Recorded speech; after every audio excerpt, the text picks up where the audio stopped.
Hello, welcome back to the Dreams That Shape Us podcast. It's me, Steve.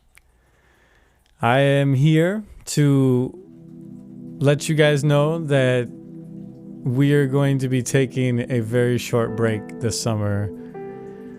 I'm hoping to still at least release something for you guys the next month or two.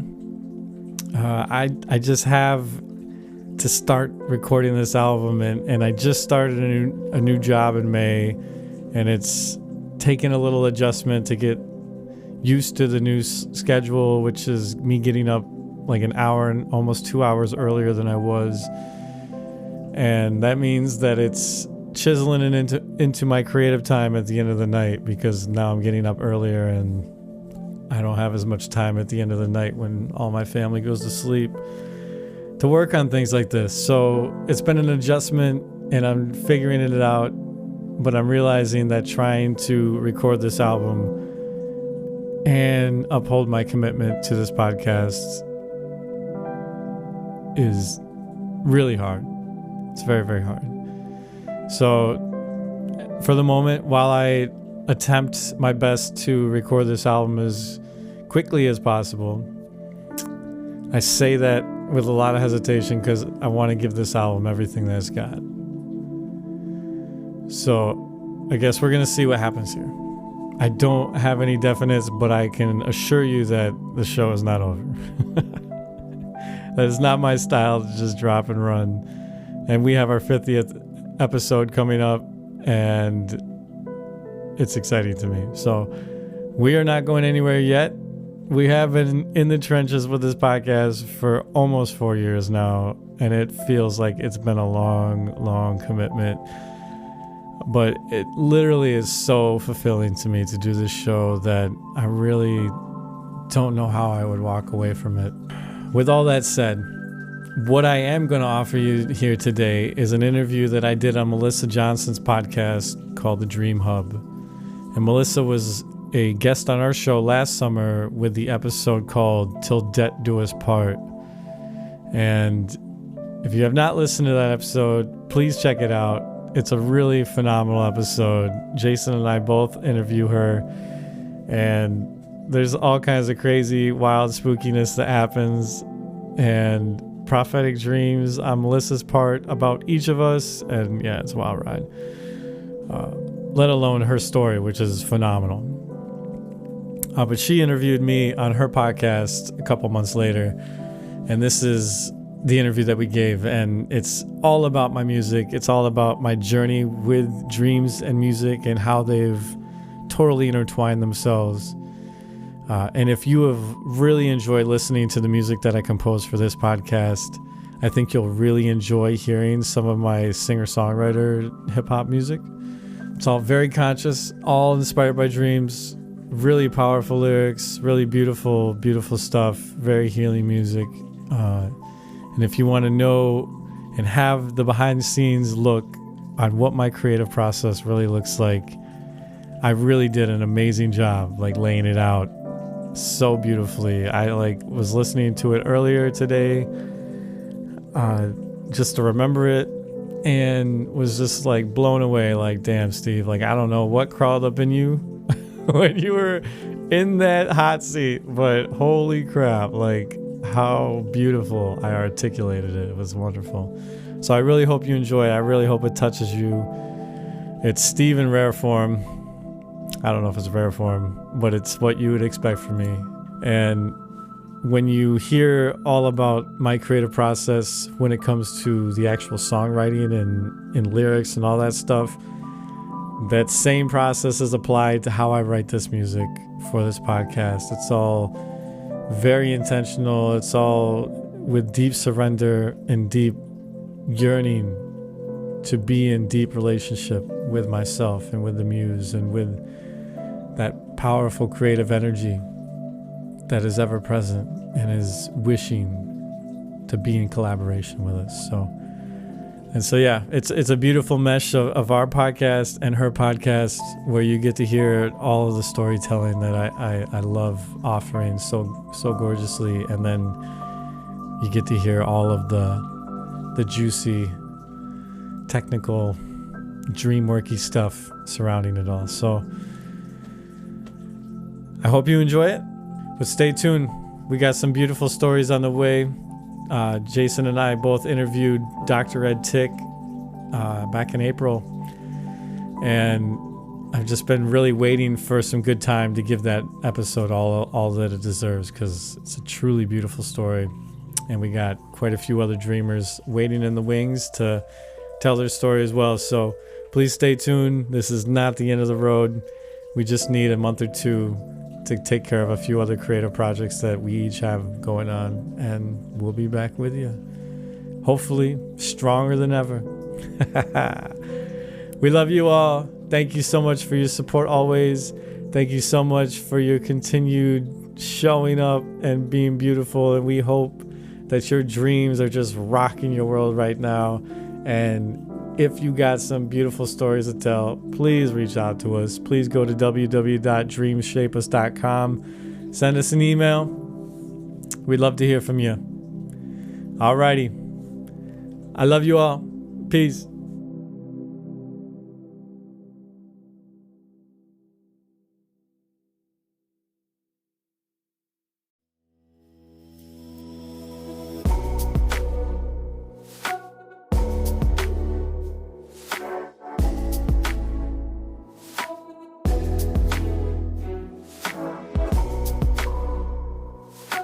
Welcome to another soul-stirring episode of the Dream Hub podcast, where melodies meet the mysteries of the subconscious.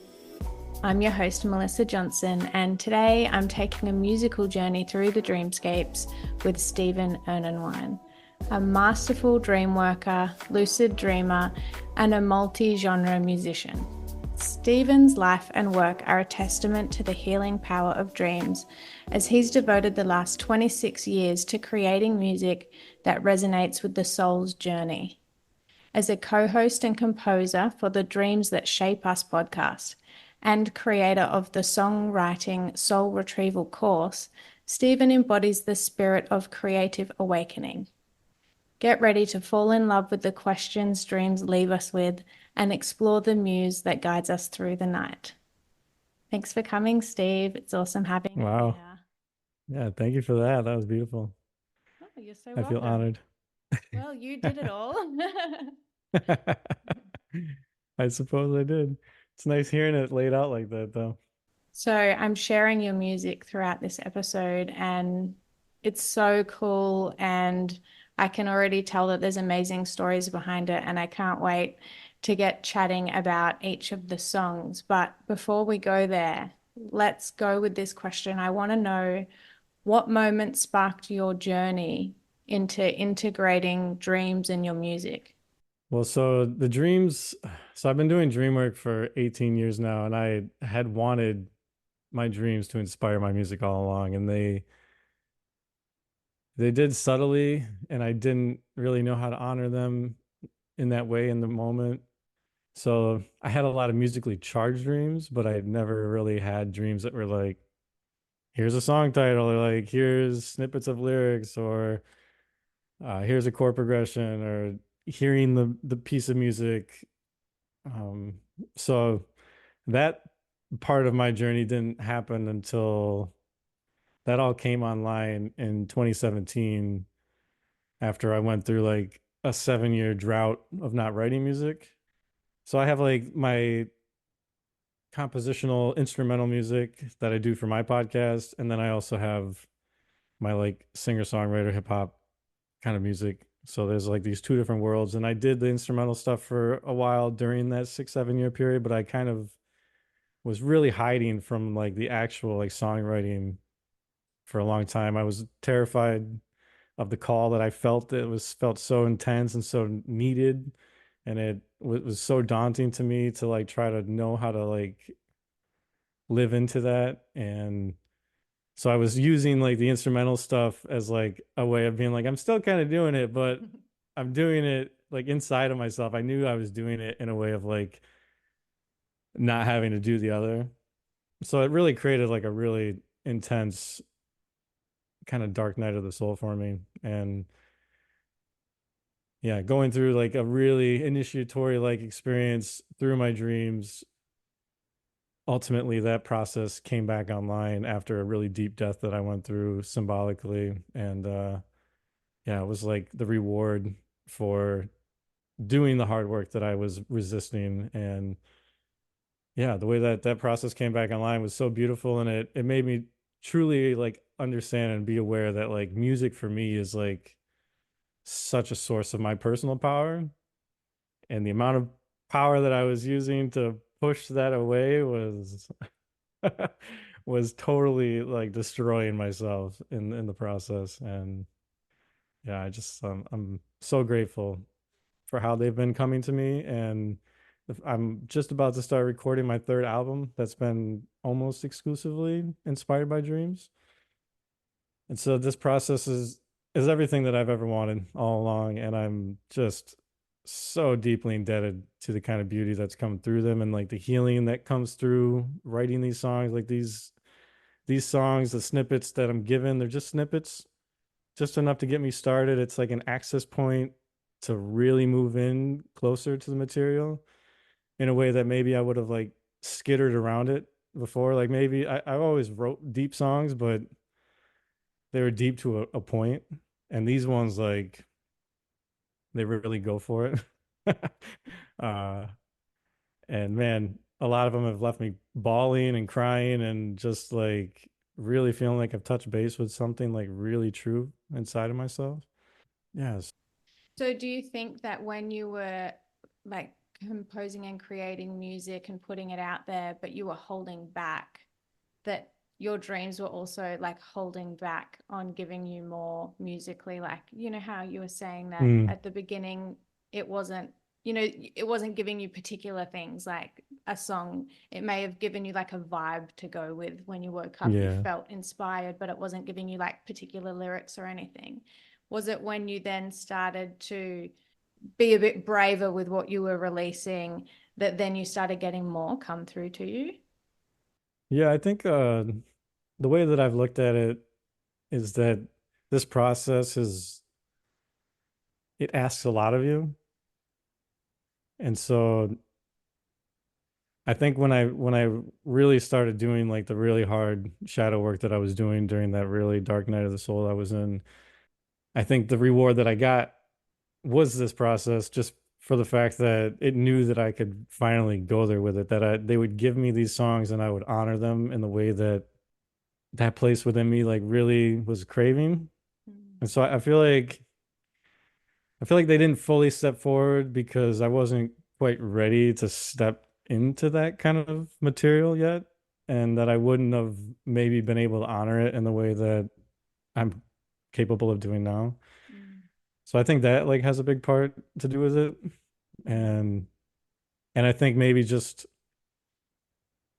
I'll share this with you. So right before this like big drought happened, we'll call it a drought. It wasn't really a drought. I was more hiding from it than it was a drought. I always referred to it as a drought, but that was like me like dancing around the real issue. So I had two different lucid dreams. This was like kind of early in my lucid dreaming where I asked the dream when I became lucid, what is my purpose in life?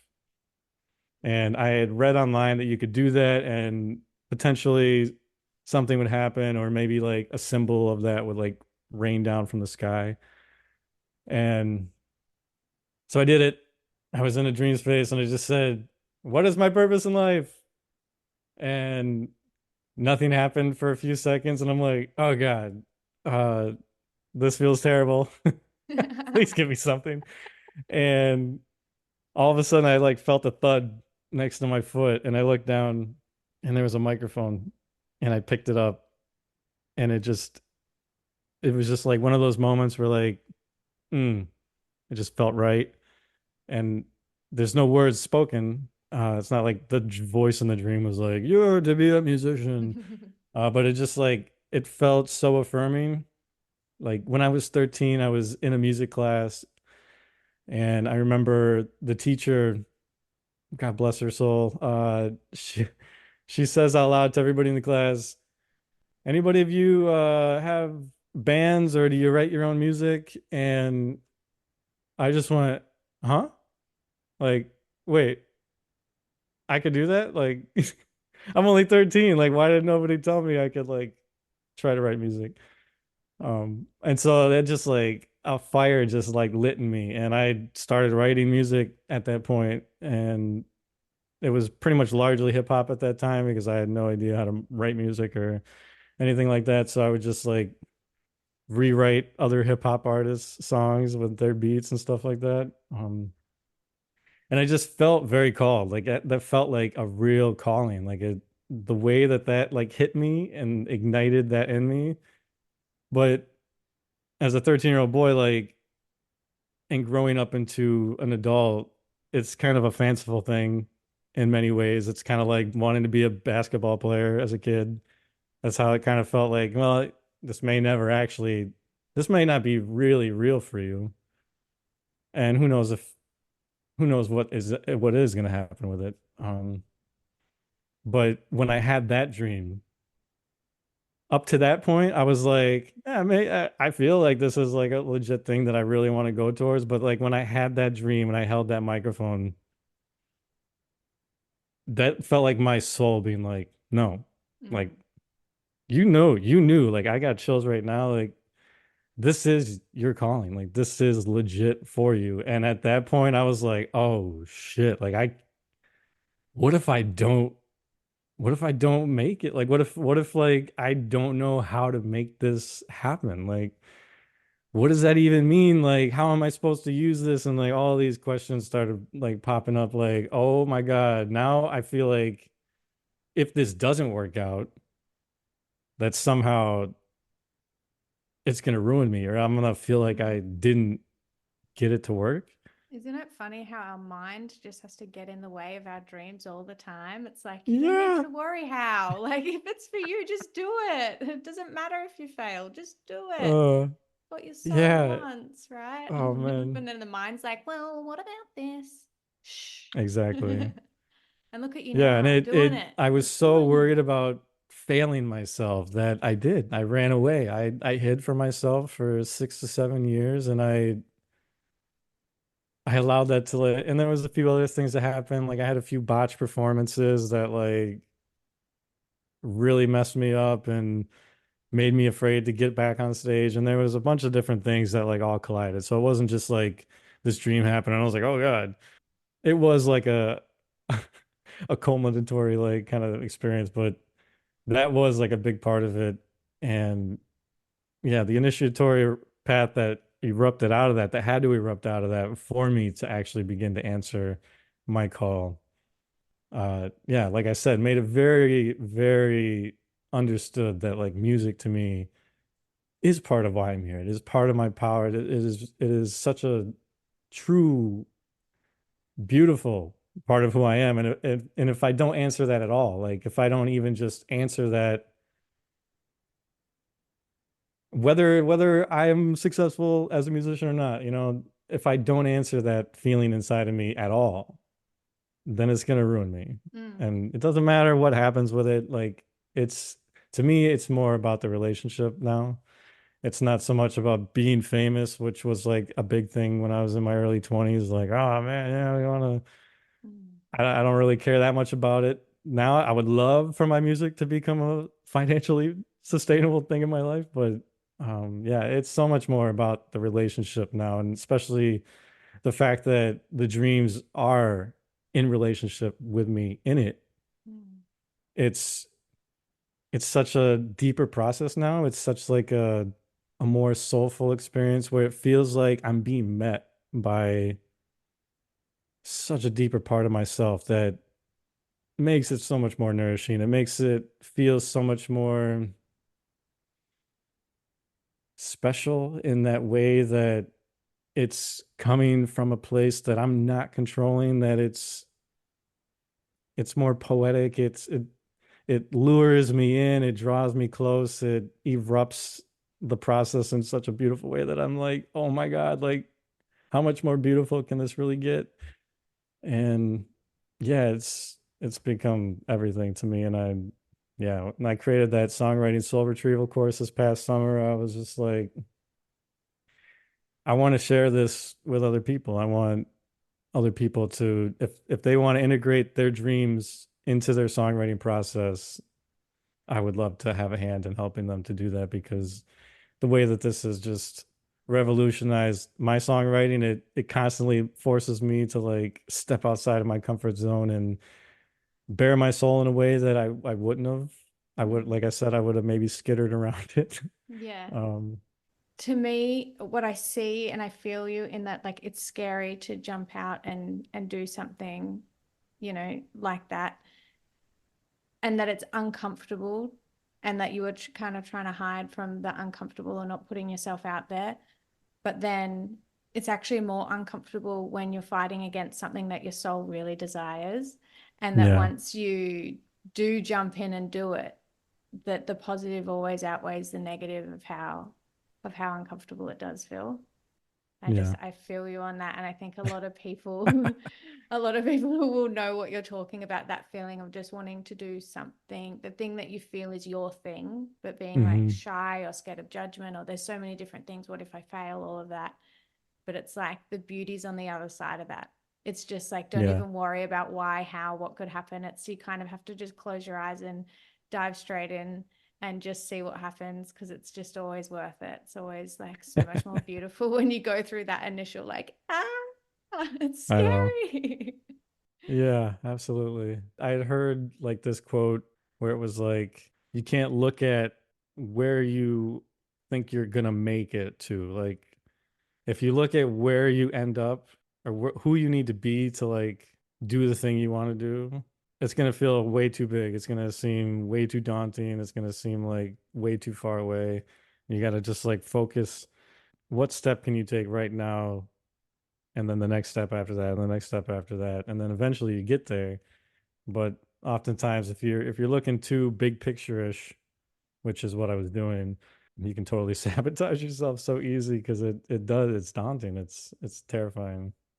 It can be, Mm. especially if you feel like a real call, like to like really feel like there's something really important that you're supposed to do. Like if you're not careful, like I wasn't, like that can really tailspin you, and that can mess you up and make you not want to walk towards it Mm.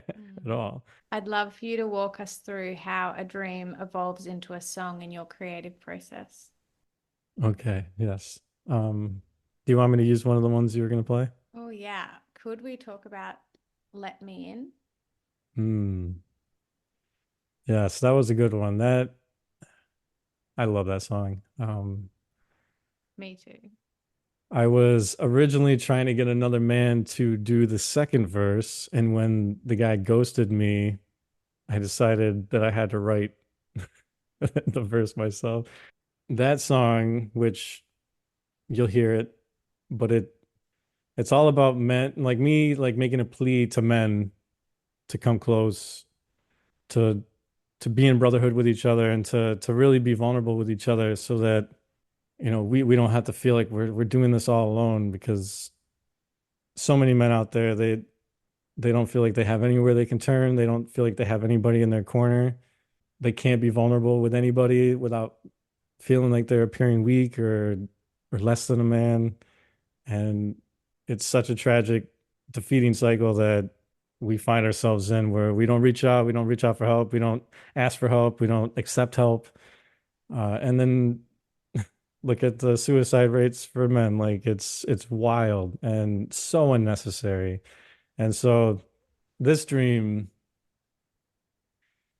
it was so simple. I was walking up to this man who I never looked him in the face, but he felt a lot like a boss that I had, that used heavy amounts of sarcasm and dismissive attitudes to keep people at bay. So I think it was just like trying to like give me an archetype of that kind of dude. I walk up to him and I tap him right on the chest and I recite the words, I can feel it just within, just beneath your skin. Won't you let me in? And I woke up from that dream and was like, damn, that is a great lyric. Wow. So then I took that and I looked at that and I was like, okay, I'm trying to appease to this man to let me in, to show me his inner world. There's so much there, like just beneath the skin, and I can feel it, and I know that it's there. I know I can feel it in myself, and I know that in myself, and I know how much as much as I feel like I'm very vulnerable. It wasn't until I joined the men's group space this past year that I realized how hard I have a hard time being vulnerable, especially with people that I don't know if they're going to reciprocate that back to me. And so, yeah, it turned into this really beautiful song. And I had another dream right as I was beginning to write it that I was at a hip hop open mic, and all of the guys that went up there and were reciting lyrics were talking about how stupid it was to reopen your heart once it was broken. And all of their like arguments for it were so like flimsy and typical of male bravado and like macho-ness that I was just like, oh man. And while as I'm listening to it, I'm just going, I need to write a verse that is like really raw, really true about male heartache, and really calls men in. And that's what that first verse became. And when I couldn't get anybody else to write on that song, which I'm guessing was like hip hop is a hard genre to get people to like be vulnerable. I was like, damn, I'm gonna have to write this verse. And how do I write this verse? And what does this verse want to be? Do I just write another copycat kind of verse? And then I was like, well, if you're asking men to lower their armor, maybe you gotta be the one to start the conversation. And so that second verse was me like really being real about how I feel in my family, how I feel as a man, and the struggles that I have. Are you a man struggling to climb to a mountaintop? Up, steep, lonely, out there, elevated somewhere alone? Are you a man crossing a desert, ever thirsty, looking for sustenance, surviving from one water hole to the next while you burn in between? Are you a man deep in an old forest, no horizon on sight, haunted and in darkness, can't see the sky, don't know which way to turn? I've been myself in all these landscapes. Yeah. Brothers, I see you got a broken heart, looking for help but don't know where to start. I know the feeling, to see healing is largely an unspoken art. Often we fight in the pain instead of standing right in its flames. And yeah, yo, we lose a lot more than we gain by building all these walls and layering on the armor to brace ourselves and feeling the trauma. Cause being numb can numb you to the drama. True, but same walls block out the good as well and disconnect life from yourself. Soon all that's left is a shell. You looking out from a barren cell that you imposed upon yourself. But I don't blame you, I'm not trying to shame you, cause shit, I do the same too. But we're more scared of our own depths and the duty to love the broken parts of our own selves than we are to face this life. So we stay in pain due to this caged up strife that we want no part to deal with. And so refuse ourselves the medicine to heal it. But I can feel it just within your skin, the yearning of your heart to reopen. Let me in. Oh, I can be the rock if you need a shoulder to lean on. And I can hold space for you to break it. It's me, you don't need to be strong. Sometimes our grief can be too heavy to carry alone, yeah. And I can feel it just within your skin. You're yearning to let me in. This storm in your soul, you don't have to face it alone. So let me in. Brothers, I also got a broken heart. Damn, where do I start? I always look like I got it all together, even when I feel I'm holding on by a ripped tether. Always hopeful, you know that life will get better, but will it ever? I feel alone even in my home, man, like I'm all on my own. Cause it's not often that they're letting in, they rarely ever check in. Cause I keep the smile plastered on my face like, don't worry, babe, everything is okay. But there is no way that I'm okay with this knot in my gut and this weight on my chest that won't ever seem to go away. So, brothers, can I let you in? Or are we merely surface friends? Aren't we tired of having the posture? Aren't we tired of feeling like an imposter? All this suffering in silence, what does it cost you? Cause it doesn't make us tough, just withholds us from knowing true love. So can we help each other shoulder the load? We shouldn't have to do this alone, so I want you to know. Oh, I can be the rock if you need a shoulder to lean on. And I can hold space for you to break it. It's me, you don't need to be strong. Sometimes our grief can be too heavy to carry alone, yeah.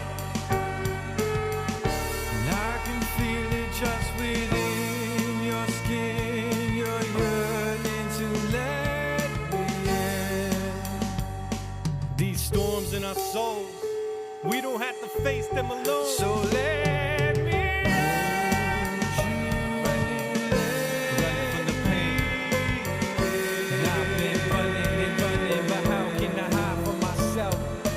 And I've been running from the pain.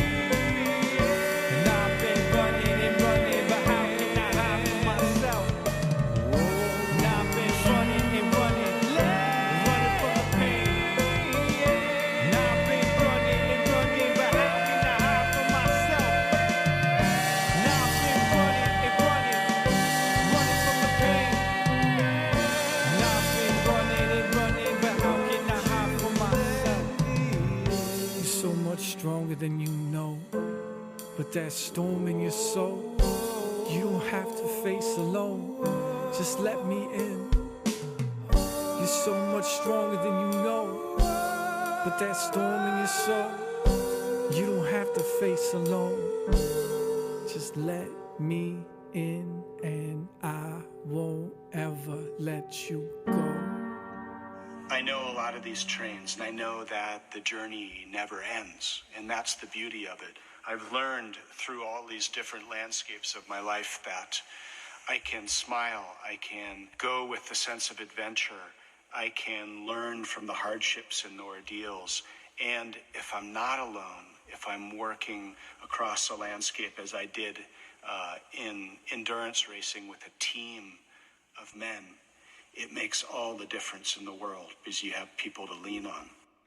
Man, as that song just continued to like write itself, because the other part of this is that when I sit down to write, I'm like, please, whatever whatever wisdom is behind that song lyric, like wherever that came from, whatever you're trying to get me to like uncover with that lyric, like keep doing your work. Like I sit down and I get into a really surrendered state and I connect with the muse, which maybe we'll talk about.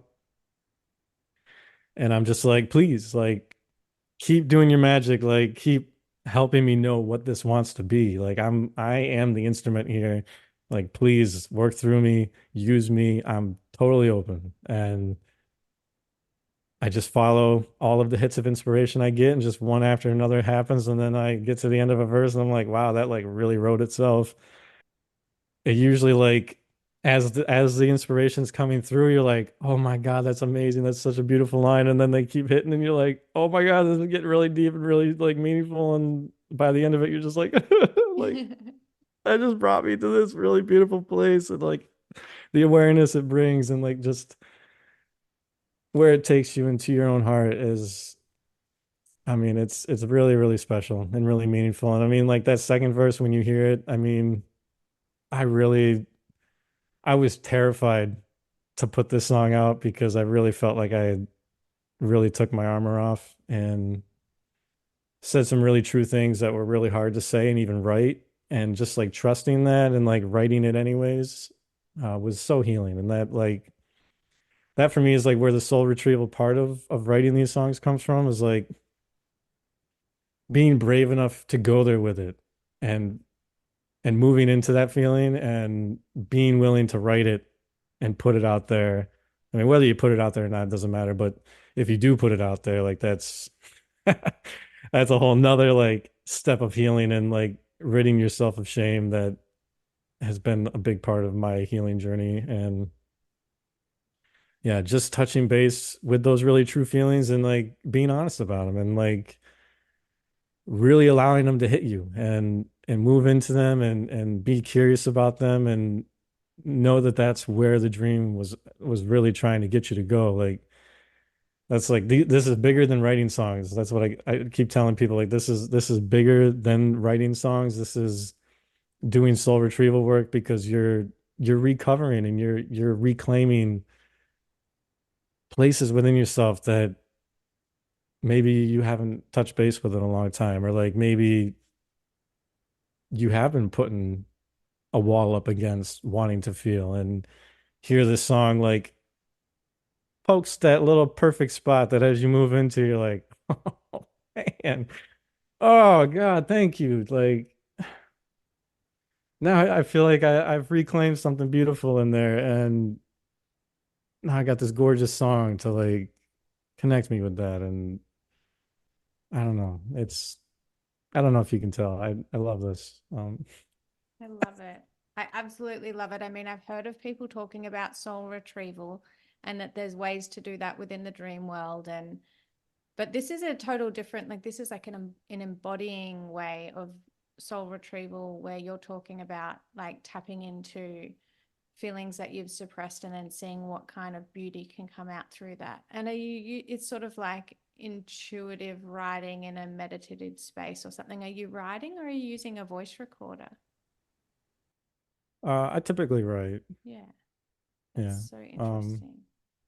so yeah, and to speak to that is like it's a especially if you are a songwriter, like this is such a gorgeous way to do actual dream work. Like I think a lot of people they get stuck in like the intellectual aspect of decoding your dreams, like analyzing your dreams, and you stay there and you don't do the embodiment piece. So you don't take it and you don't create something with it, or you don't move it from just the intellectual space into more of a, in this way, like a creative space where you like create something with it. Mm. I'm biased because I am a musician, but to me, like creating music is such a felt experience already. It's so embodied. You feel it come through you, and it's a part of you, and it feels like it's coming into you, but it's also coming through you, and you're playing, and you're moving, you're speaking, you're singing. There's so much to it that is like so fully embodied that the songwriting part of it and then the performing and recording of it, and oh my God, like it really is like such a gorgeous way for songwriters to like really do deep healing work that is also dream work, and it is really truthfully like soul retrieval for sure. Like I definitely agree with you. There's, like you were saying, there's a lot of like psychological, like scientific ways that we can sit there and analyze what a dream means. And then, you could sit around and go, oh, well, that's interesting.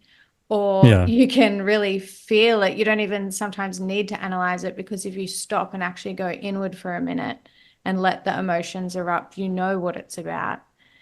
yeah, And what you're doing by taking it full circle, like you're not just figuring it out or whatever, analyzing it, you're looking at all the different layers of it and you're bringing it through you. You're honoring the dream by creating something beautiful from it.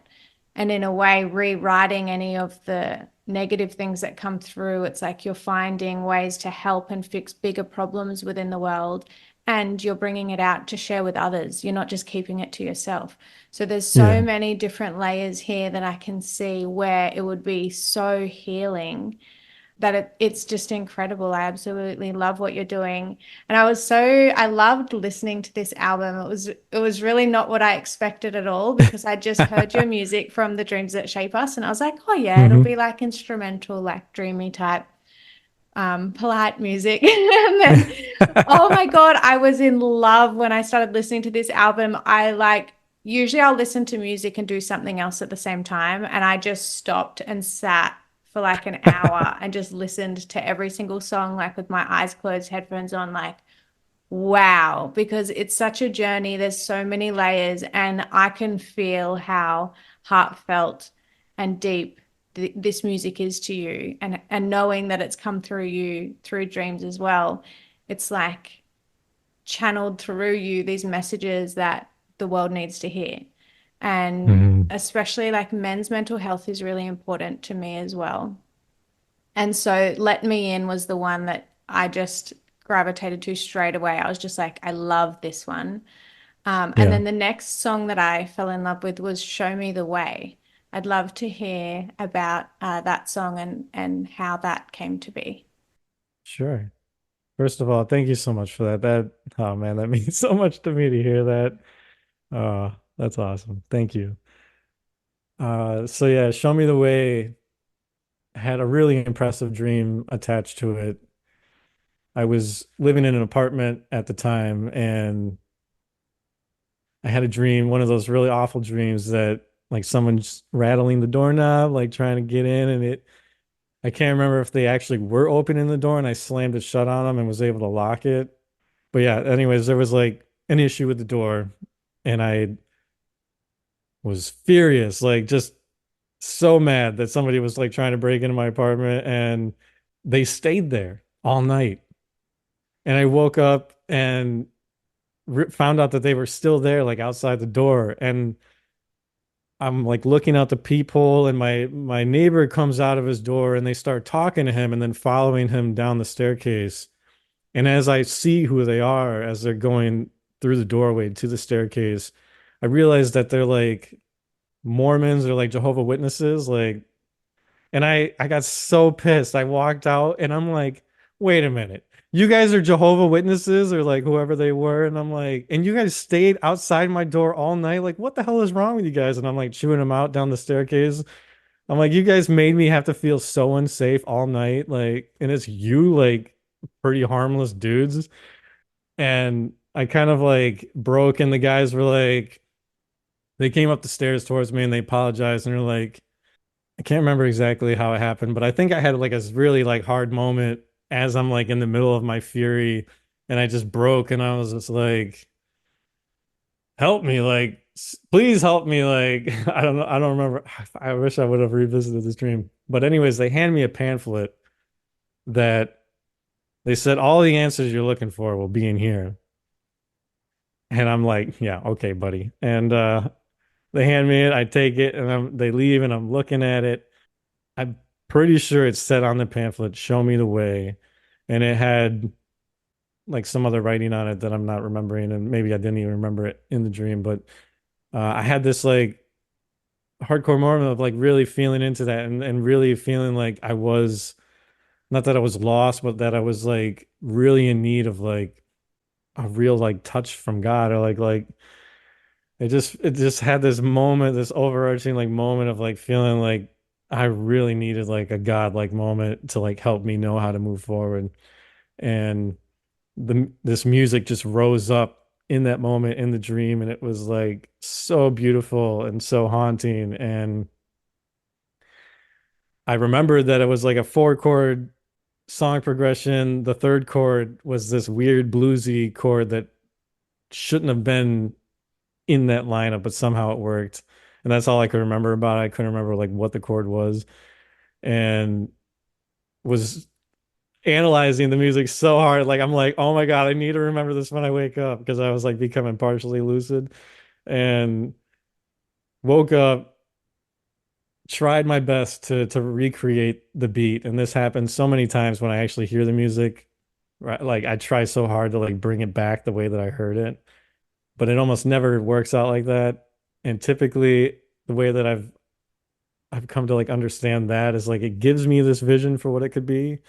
And then when I wake up, it's so butchered in my head that it at least gives me like something to reach for, like to shoot for. And in that process of like trying to shoot for that thing, like this other thing happens, and I'm like, oh, that's really cool. And that feels like kind of like where it wants to pivot right now. And so it's almost like it gives me that nugget to like have me thinking a certain way or like approaching it in a certain way that something I can't anticipate happens. And that's a really cool part of this process is like having something that just like spontaneously happens that shifts it or brings it in a way that feels closer and more connected to me.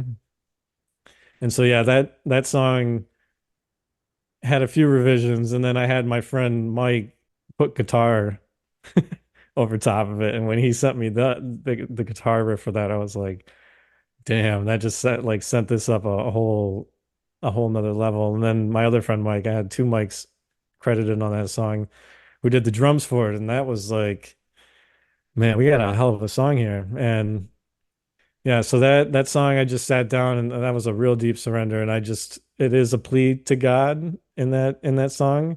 But the more I listen to it now, like it's also like a cry to my dreams. I mean, you can listen to that song and hear that it's me asking my dreams to show me the way too. I love that So yeah, extra layer.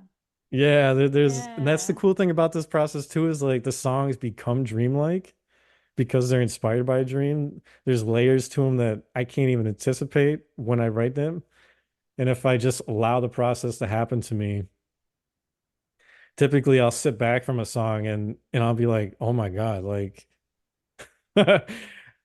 I actually hear like a whole different thing in here all of a sudden, and that was not what my intention was going into it. And this has like three layers now, and holy cow, like man.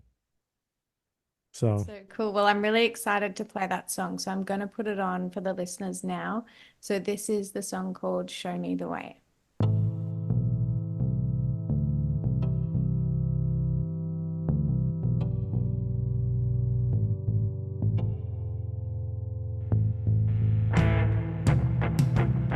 I really need your help. I'm lost, man. I need a sign or something. See, I've been lost for a minute, trying to comprehend this life I've been given, but butting up against all types of opposition, finally falling to my knees. Fine, God, what's your vision? Cause it's clear mine's not working. Spent 30 plus years of hard searching, and my pride's hurting. Cause still I'm not certain, and it's definitely not that I haven't put my work in. But there's nothing left for me to do except surrender my life to you. Cause my ego's shy, finally humbled and brought to its knees. Crazy thought, but you made me God, so what is it that you would ask of me? And how can I contribute to your masterpiece? With humility inside, intuition is my guide. For the first time in my life, yo, I finally stepped aside and I cried. Show me the way back to the water. Show me the way back to the sea.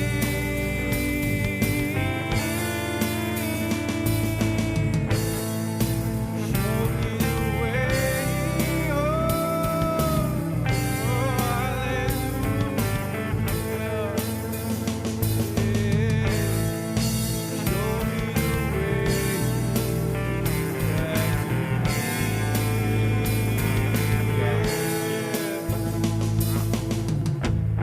may you clean my eyes and offer me insight.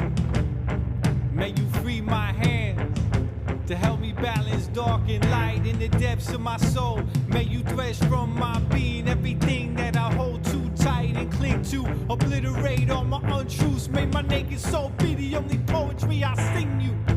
May I stand before you, vulnerable and humble. My stomach rumbles, I'm hungry for you. May you quench my thirst for the truth. And I know the only thing that will satiate my soul is you. Awakening me in a way I can't refuse, and guide me in a way I can't confuse. I know when and bold is a spirit deeper, when the fire's hotter, but I'll only be redeemed by the water. So you gotta show me the way back to water. Hey, show me the way back to the sea.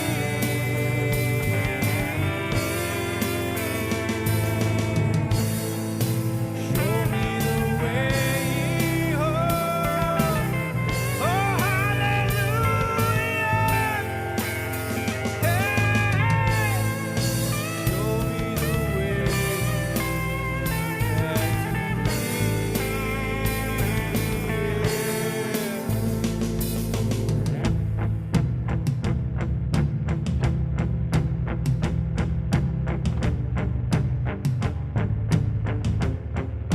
Show me the way. Show me the way.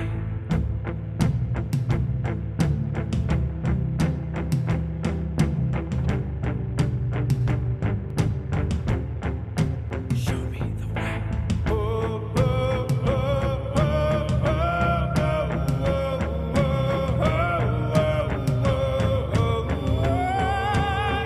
me the way.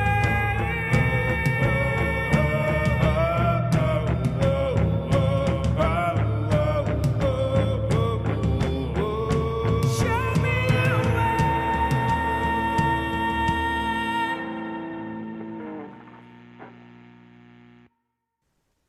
Awesome. Now, I wanted to ask you, we were talking about this, but it just kind of got brushed over very quickly earlier.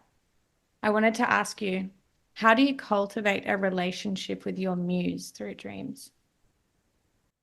Yeah, thank you. This is such an important part of it for me.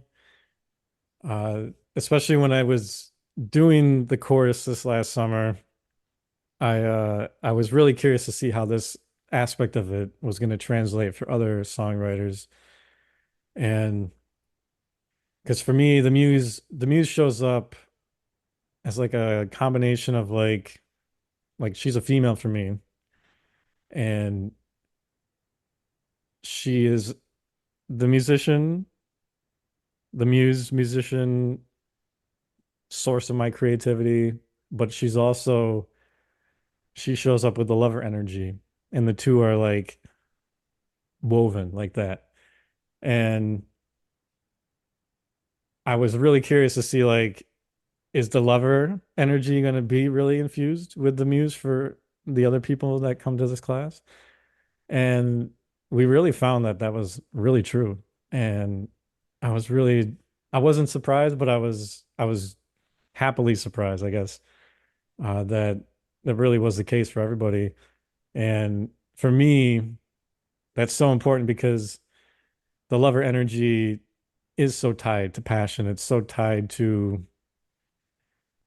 really what you live for. It's so connected to that energy that like wants to go there, wants every drop of life, the good and the bad. Like it wants everything. That's why we can fall into really negative cycles so deeply and stay there, is because even though it's kind of a inverted aspect of the lover energy, like the lover wants that. It wants realness. It wants that deep intimacy with all of life. And what a beautiful gift songwriters have if they're willing to like go there and offer the world that look into true depth. And I don't know if this is true for you, but all of my favorite artists and all of my favorite songs are the ones that just like go, Yeah, God, I like, know. why did you do that? I don't even care. Like, if someone's not a great singer, it doesn't matter to me. If I can like feel the emotion that's in the song, like I'll be drawn to that. Yeah. Yeah, so to have that energy linked with the muse to me is so special.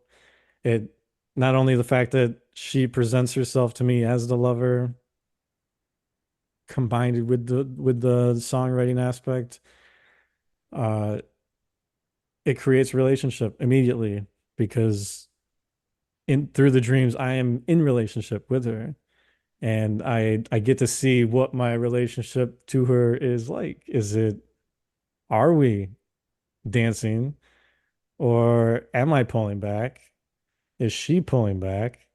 Like what is the relationship there? And this like creates a whole another like layer of like what doing dream work in tandem with songwriting can really offer you because now, especially if you like look, so I have her on my team.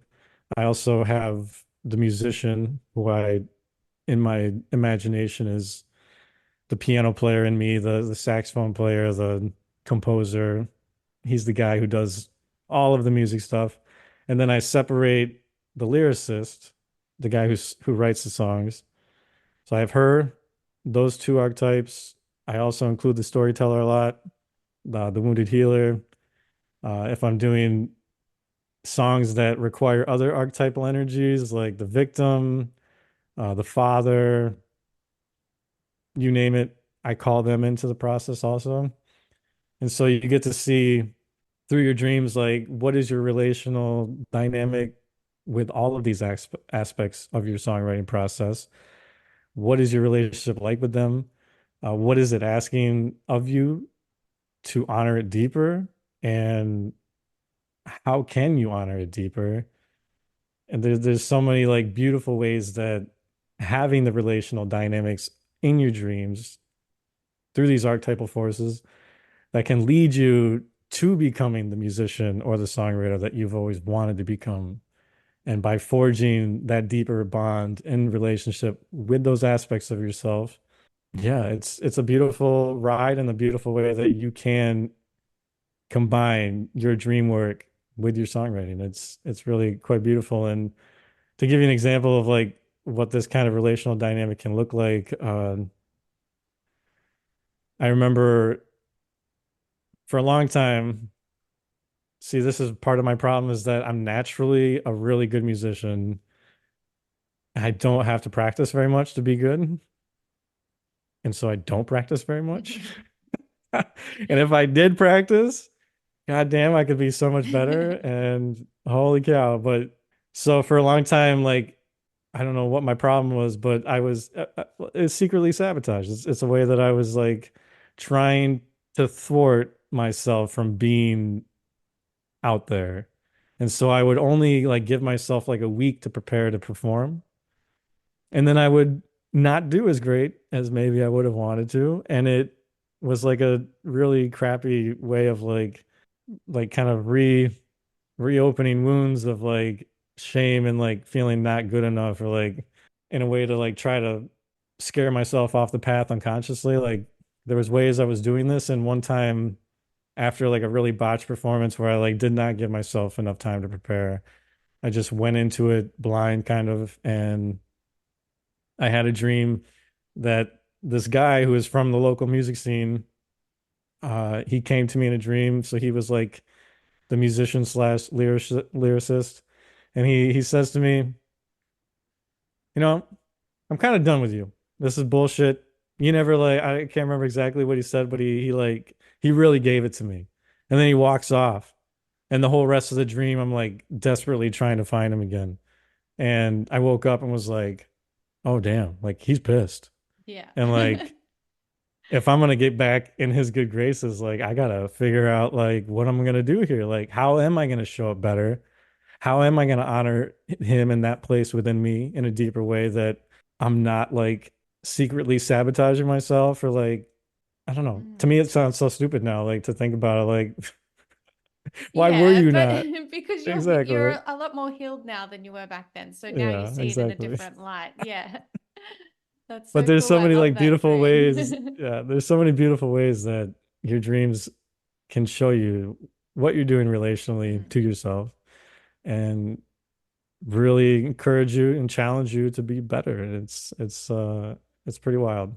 What do you do? What are your dream practices so that you can remember more dreams and like stay in touch with them? Or let's say you had a musician show up and they're like, I want to make deeper songs. I want to get in touch with my subconscious. I want to do this dream and music stuff, but I can hardly remember any dreams. How can you help me? Yeah, I think yeah, this will be a beautiful way to say it. I don't know if I've ever quite thought about it like this, but for me, writing songs is really about me giving myself over to the process. And with this whole process, it's made it even more true to that. That if you want to get involved with dreams, if you want them to be in your life, if you really care that much about them, if you hear what I'm saying and you're like, oh my God, like this dude sounds like so passionate about it. I want that. I want that experience. And I would say you give yourself over to your dreams the same way you do your songwriting process. I think you give yourself over to the dreams the same way you give yourself over to the muse. You allow that feeling to be all that you are focused on.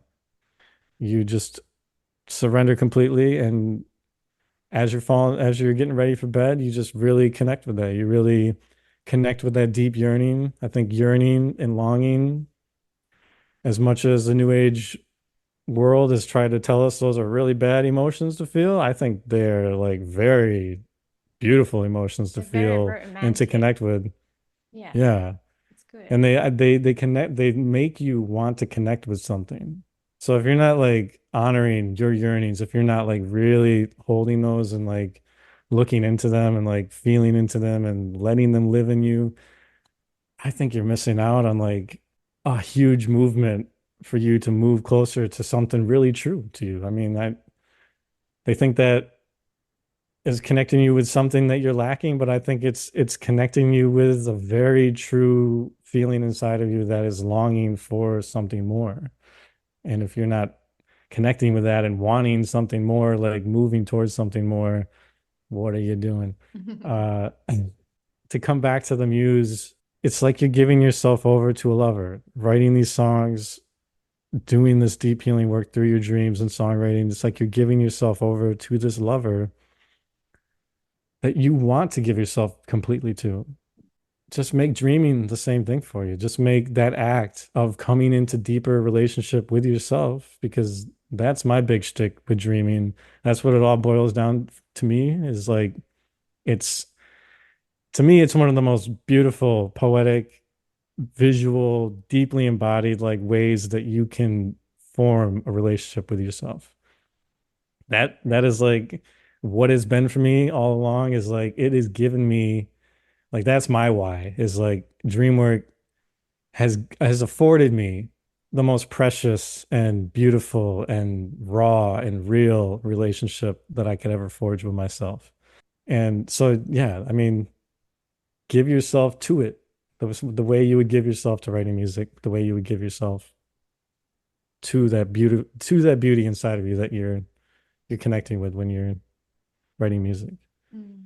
When you And I know that mentioned, doesn't give you too many tangible steps, but I think that no, like, it's the intention, and it's like sometimes you don't even need a step.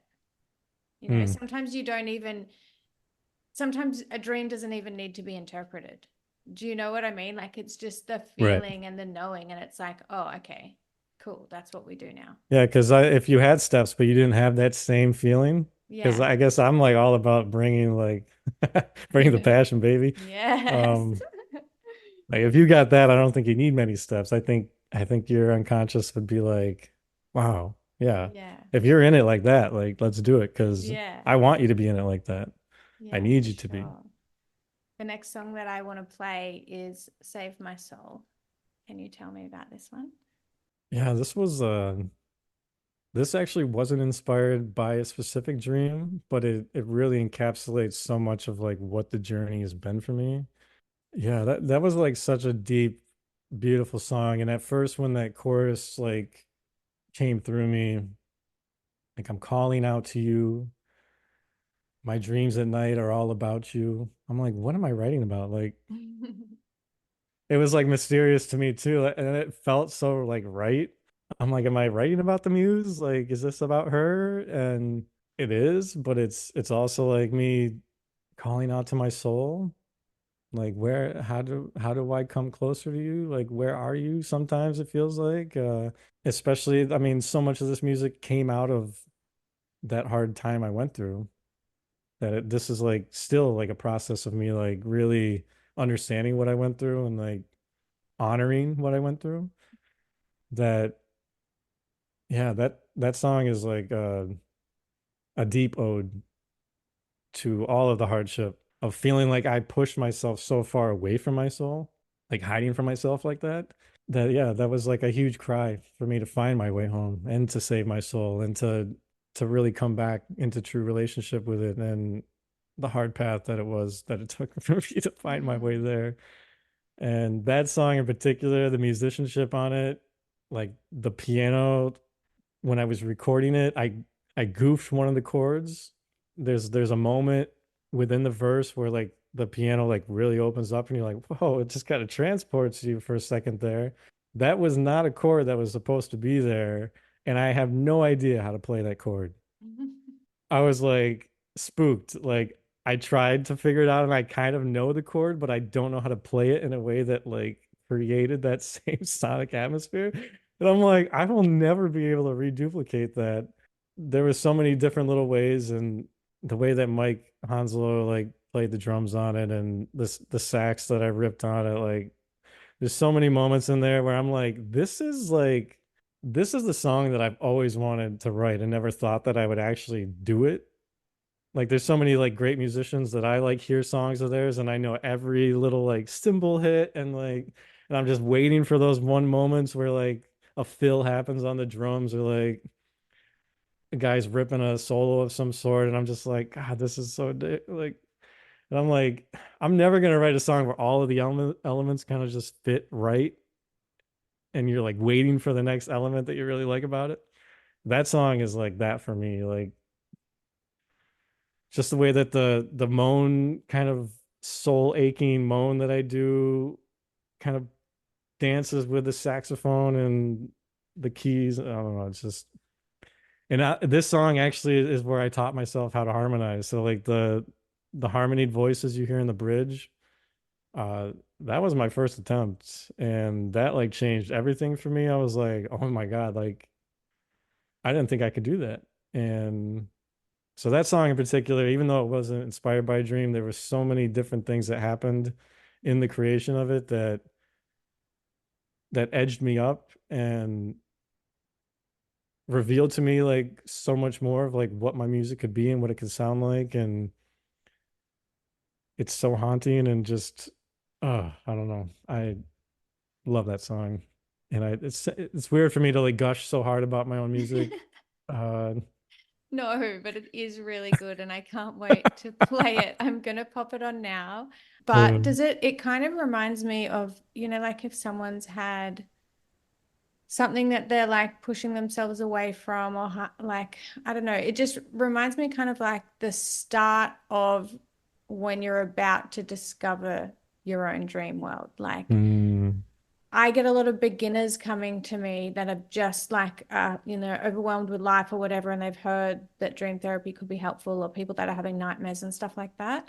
And this song kind of reminds me of like that beginning place. A lot of people that I've spoken to that are like experienced dreamers, a lot of us have become that way from a really negative, critical time in their lives. Like we're all sort of like phoenixes rising from the ashes, where we've yeah, had a big definitely. downfall first and then like this awakening. And yeah, this song just kind of reminded me of that moment where you've had the shit in your life and you're ready Mm, to ask for help and you're ready to turn it around and you're ready to like face yourself and dive in. So yeah. I love it for that. Awesome. Thank you so much.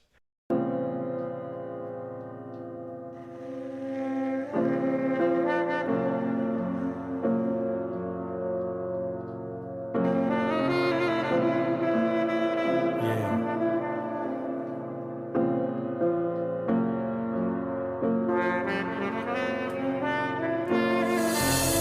And I've been trying the best I can. Man, I'm just trying the best I can. See, I've been trying the best I can to right the wrongs I've done. I've been trying to be a better man, to honor both my wife and son. And see, I've been trying to face my past so I can finally move on. But I've tried to push through it so fast. and it's taking so long. But I'm trying to trust this process as it unfolds. But I've had to risk losing everything just to save my soul. Now I'm calling out for you. My dreams at night are all about you. I'm haunted by the sound. As all of my walls come falling down. Calling out for you. My dreams at night are all about you. I'm haunted by the sound of all that my heart longs to be found. But I've been trying the best I can. I swear. And I've been trying the best I can to sit with my pain, to bow before my wounded soul, to offer it love without restraining. See, I've been trying to brave my depths, and I've gone so deep that I lost who I thought I was, but recovered the real me.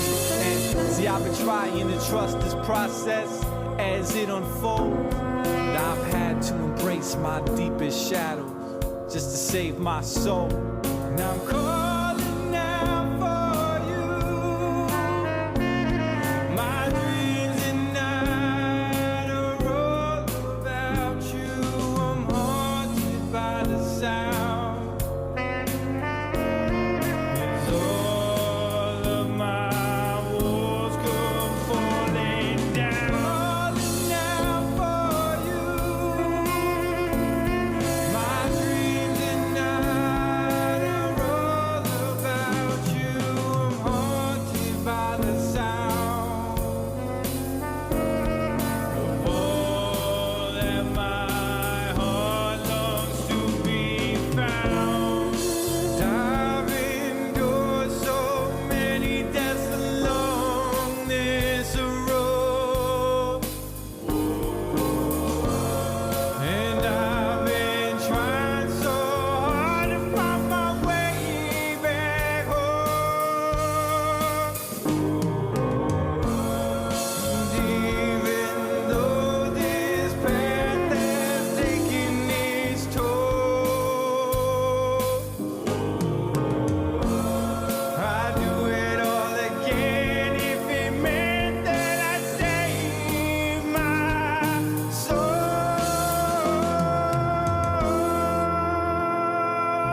Calling out for you.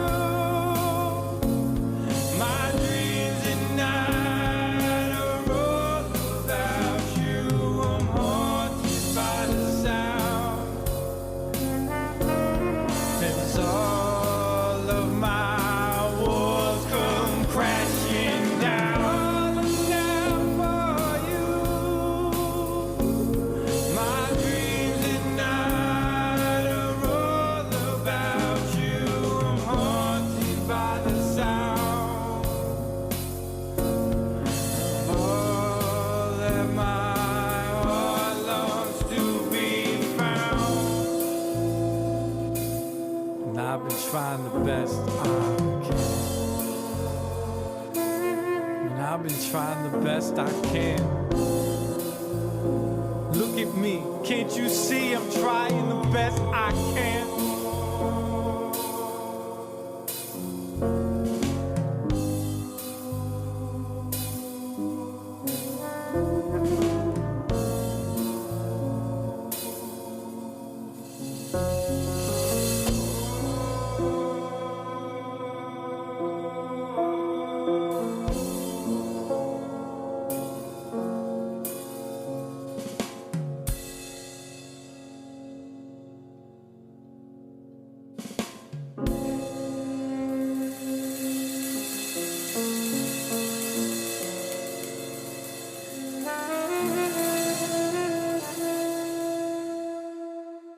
So I wanted to talk to you about your course, the Songwriting Soul Retrieval course.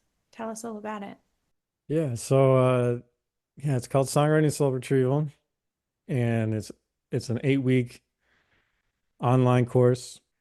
We have like a weekly Zoom call, and we have like a Telegram group where throughout the weeks you drop you drop dreams in. We as a group we all look at them and work with them, and even on the weekly calls we were doing a lot of dream work and like embodying certain characters, and we had this really cool kind of gestalt kind of exercise we did a lot where you would become a character or an aspect of the dream, and then everybody would ask you interview style questions, like very open-ended, Socratic like questions, uh, and you would answer them as that character, and you would connect with that. We would walk you through like stepping into them and feeling their skin on yours or like their feelings in your body. And it was so crazy, like how that actually really would like you would feel it. You would feel what that wanted to say. And yeah, it was a really beautiful way of doing that together as a group. Um, but yeah, then we would drop in songs that we were working on based on dreams that we had, and we had a bunch of little activities we were doing where one of them one of them she was having kind of a hard time knowing how to connect with her muse, and she ended up being inspired by somebody who told her that um shoot, what's his name? Who's the guy who sings with Freddie Mercury that song Under Pressure? I can see his face. Can't think of his name. David Bowie. David Bowie. Oh my God. Yeah, that he had this process of where he would just take clippings from magazines. He would just like take little snippets from magazine covers and all kinds of stuff. He would like throw them in a hat, and he would just pick lines and stuff, and he would lay them out, and he would take that as like a skeleton, and then he would kind of edit it the way he wanted it to be. But that's how he wrote quite a few of his songs. And so she took snippets, like lines from some of her dreams that felt really meaningful, that really stuck out to her. And then she printed those off, put those in a hat, and drew from that and wrote a song like that, which was I not love that anything I like. actually.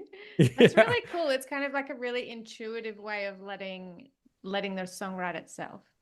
Hmm. Like there's that thing called bibliomancy where if you want to know an answer to a question, you just pick like a random book off the bookshelf and Mm, flick all the pages and then just pick a paragraph and that's like your yeah, message from the universe. Kind of reminds I me do of like that. that. Or just like, Yeah, it was really wild. That was like something that I was like, I couldn't anticipate going into holding that class, and was just like, man, I just love like how varied and how different like everybody's approach is, and like there's so many different ways that you can do this and that you can relate to the dreams that you're getting. And yeah, it was a really beautiful process, and it was really wild to like see. So I have like a skeleton for the course. Like the first week or two, we're really trying to establish that relationship with the muse, because I feel like that's most important.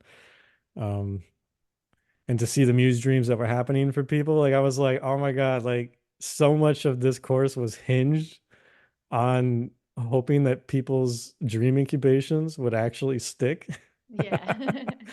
And to see that it did was like really wild, because I know how like finicky that process can be sometimes, that I was like really like praying hard, like this either like really falls apart for me really fast or whatnot. But yeah, it was really beautiful to see that a group of people coming together around this shared intention must have really like done something for their psyche, where it was like, okay, well, you committed to be here, to be in this container.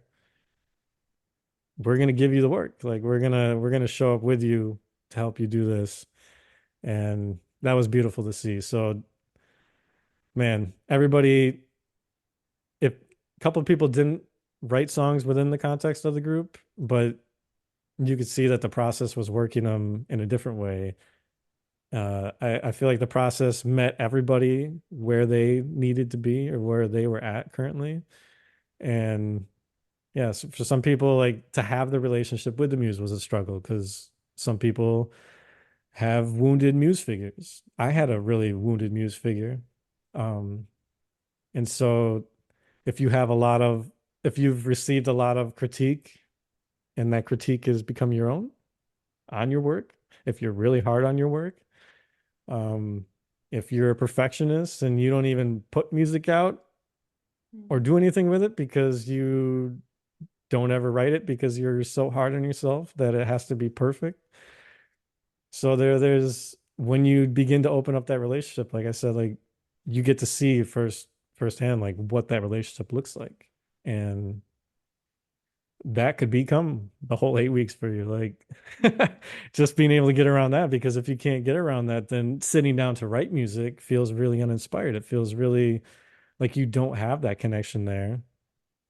Or the muse feels so overburdened or hurt based on your critique or your criticism or the criticism that you've received from your parents or from whoever did a really shitty thing sometime in your life and like put that down hard.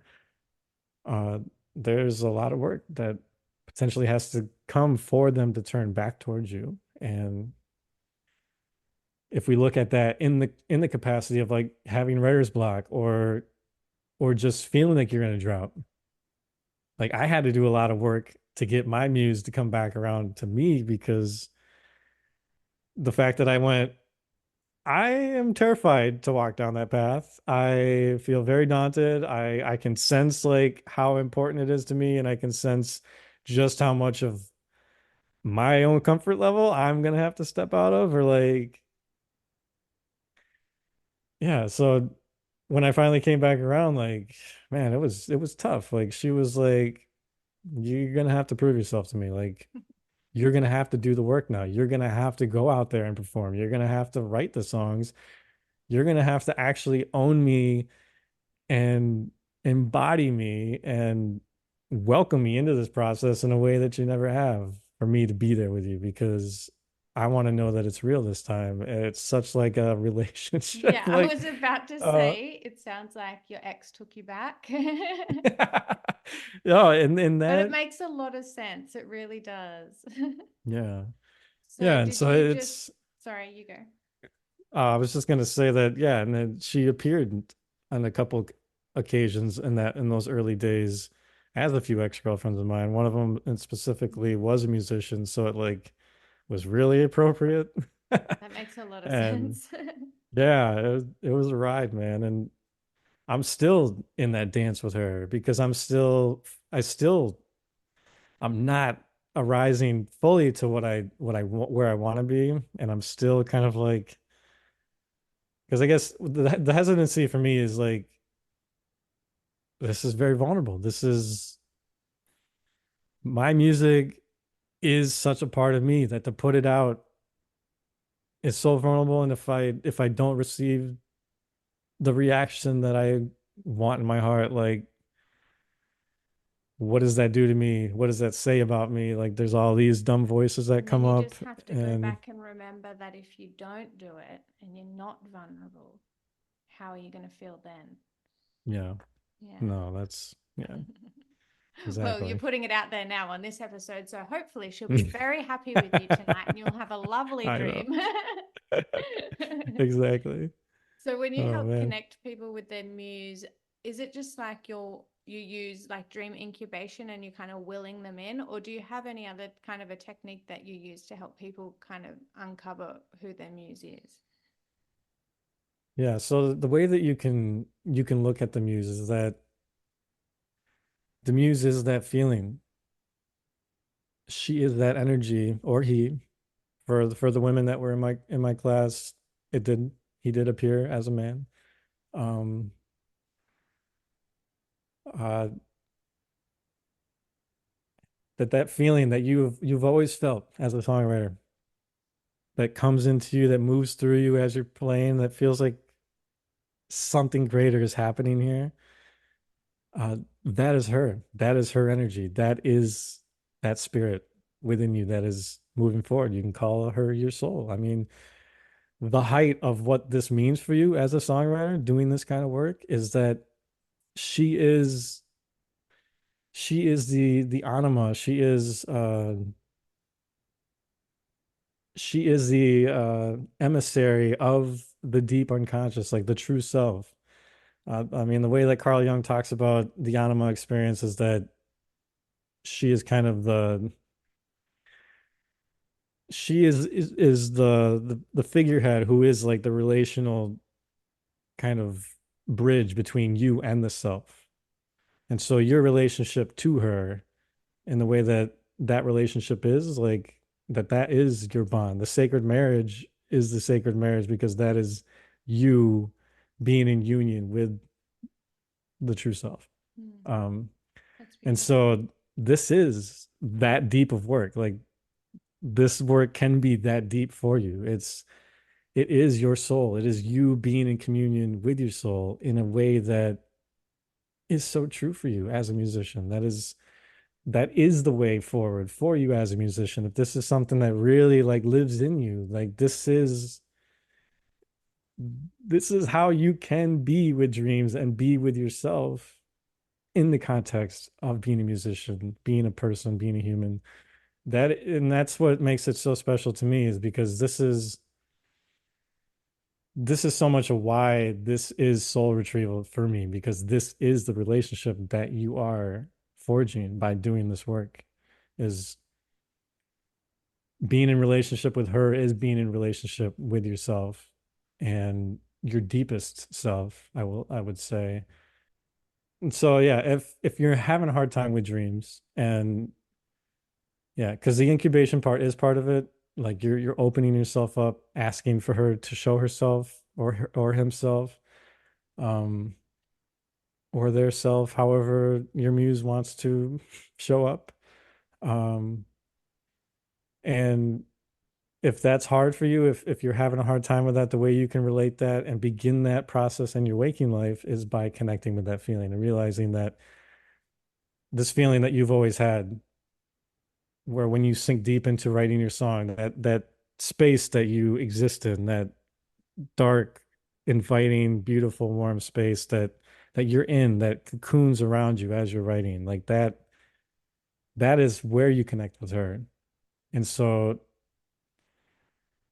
just being in that process and like being more intentional or being deeper about it, or being more in relationship with her as creativity itself. So you could look at her as the essence of creativity itself. And how are you in relationship with that? And how are you approaching that relationship? Are you just demanding Mm, the beauty of the muse to come through you? Are you forcing it? Are you trying too hard to make it be what you want it to be? Um, because that's so much of the process for me is like letting go of that and being like, how can we be in this together? So if you open that door as a collaboration with your soul, with the creativity present in this universe that does move through us, what can that be like for you? Like how can you sit in that space? And if you can hold it like that, what comes out of that? Like as you sit there and you allow that kind of an experience to happen, instead of just sitting down and being like, oh, let's fiddle around until we find something we like that is part of it for me. But to have that moment of like intentionality where like, no, this is bigger. This is a mm, bigger process. This is more meaningful to me than just writing music. mm, This has more import. This is about me forging a deeper relationship with my soul. Um, that coming at it from that angle, I feel like that is a good access point for you to discover something more special about yourself or about the process for you, because then you're open, then you're in a more state of surrender where magic can happen, where these beautiful little accidents can happen that you weren't anticipating, that you couldn't anticipate. And as you move with them and flow with them, things happen. Your music is writing itself through you. You're not even trying. It's just happening and you're just marveling while it's happening and you're just in that flow state. Like it's beautiful. It's so beautiful. So if you're struggling, I would invite you to think about it as a relationship. I would invite you to inspect what your relationship is to your creativity. What is it? What is your relationship to your heart and soul?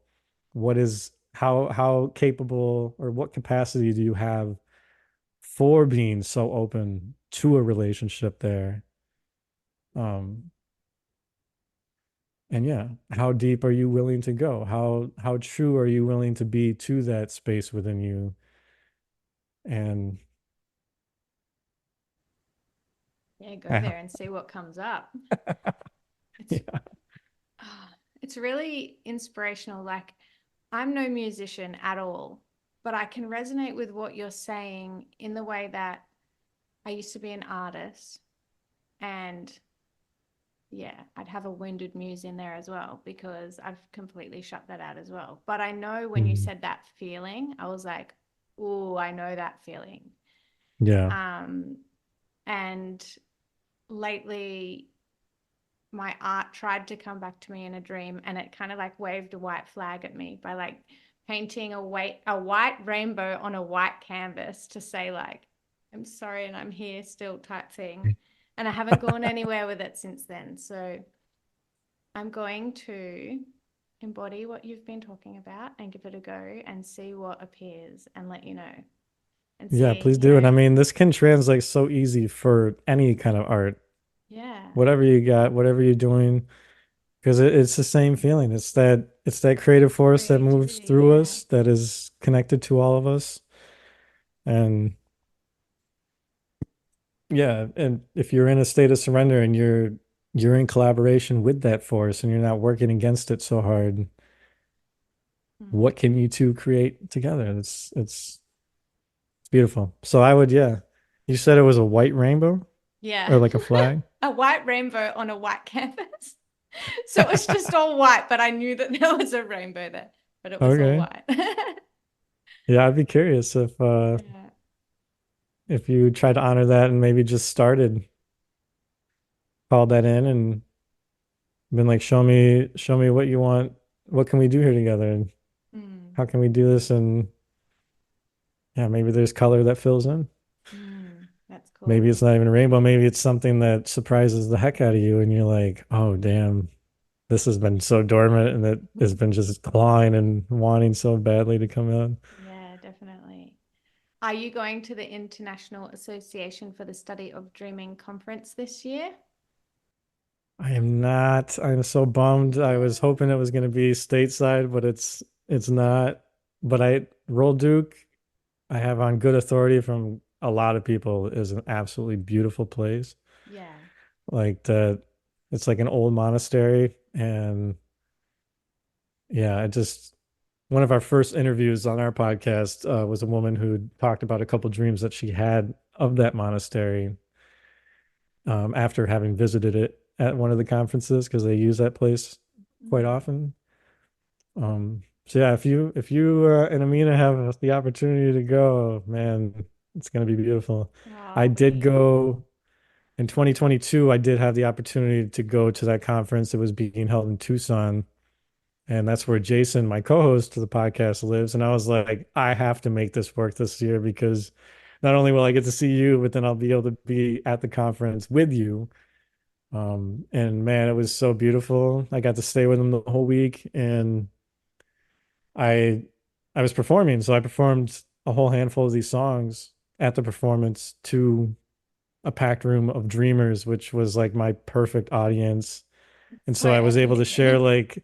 I was able to share the stories of the dreams and how the process works me and then play the song. Wow. And man, it was so beautiful and so Wow. heartfelt and everybody was crying by the end. Yeah, I bet. It was a really gorgeous experience and people we always think like we know what people are gonna how they're gonna internalize the songs that we write or the art that we create. And there was so many people that came up and told me like how certain things affected them, and I was like, this is like nothing that I could have planned for. And yeah, That's it's so really, really beautiful. awesome. That's so, so, so cool. I can't wait to go. We are going to go. It's our goal. And Mm. for anyone listening now that hasn't heard already, Amina and I have started up a GoFundMe page to try and get us both to the Netherlands. And we're about halfway through to our goal now, within a week. So Wow. if yeah, if you love the podcast and you love us, I'll put a link in the show notes. Please consider a donation. Even like $5 is helpful. So, Stephen, would you like to share the dream that you had about coming on this podcast? Because I know you and I, if anyone's listened to my other episode on your podcast, we meet each other in dreams and we have these like little encounters that happen before our actual encounters, and it's really interesting. And Hmm. yeah, I was just wondering if you wanted to talk about it or not. Sure. Yeah, so that dream, I show up at a studio space that it was understood was where you hosted your podcast. It was like an actual like studio. And I was like, wow, look at her. She's really moving on up here. Maybe it's a premonition. And I get in there and I'm thinking that it's just me and you. And I get in the room and then there's like four or so other people that were there to be interviewed at the same time. And at first I'm like, oh, that was not what I was expecting. But they all were like really honored to have me with them. And I don't remember them upon awakening, but in the moment, it seemed like I knew who they were. It seemed like they were all dream podcasters themselves. And yeah, and then the actual studio, like the setting of it was a really weird looking space. Like it was dark, like it wasn't very well lit, but it wasn't like scary dark. It was just like ambient dark. And yeah, I just remember being like, this is a really weird space, but I like it for some reason. Like it feels kind of like, for lack of a better word, like scorpionic. Like it feels like it's like deep and like but like intimate and yeah, so then I woke up and was like, that was weird. Like, what does that even mean? And as I was like writing it in my journal, like all these like pings were happening, and I'm like, oh my God, you were like in this interview with like four other people, and like, yeah, they kind of felt like podcasters in the moment, but if I'm like really thinking about it, they feel more archetypal. And I'm like, I have like I said, like the muse, the musician, the lyricist, and a couple other ones that I like really invite into this process when I sit down. And I'm like, they're all here to It like was them. help me speak it and then Yeah. talk about it, and they want their voices heard in it. And I was like, that's really cool. And then the other part of it, like the setting of the studio, felt a lot like the artwork that I have for the album, for all the songs that we all just listened to, which is called The Knowing. And I had my good friend Delia, who's a dream worker. She's also Australian. I shouted her out in the episode that Second we shout had. out. I'll have to get her Yeah, on. second shout out. Um, if you can get her on, she better come on my podcast because I've been asking her for a long time. Um, so sorry, Delia. Uh, so I had this really intense dream right around the time that I was like trying to figure out what this album wanted to be, or like because part of what fuels me as a musician, like I'm definitely an album artist. Like I don't really put off like one-off songs all the time. Like I'm really like album focused. And on top of that, I'm like a concept album artist. So like typically the albums that I create, not all of them like relate to a singular like idea, but um typically it's held in this really intentional container that has some greater like connectivity to all the songs. Um and so at the time, like I was writing so many songs, like the dreams just kept coming and coming. And I had like 22 songs written based off of dreams that I had. And I'm like, when is this album gonna be done? Because just when I like think that I'm done, like, okay, we need to like get through this much, please. Like another dream would happen and I would start writing that song and I'm like, oh God, this song is so good. Like this would have to be on it. And I'm like struggling to know like what the hell, like how I'm gonna what, put out a double album, like 25 songs? Like, no, like come on.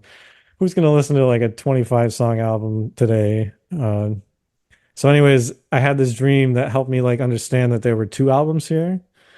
Um, and I had this dream that I was walking towards my mother and my mother saw me and she was like, "Oh, is that your lyric notebook?"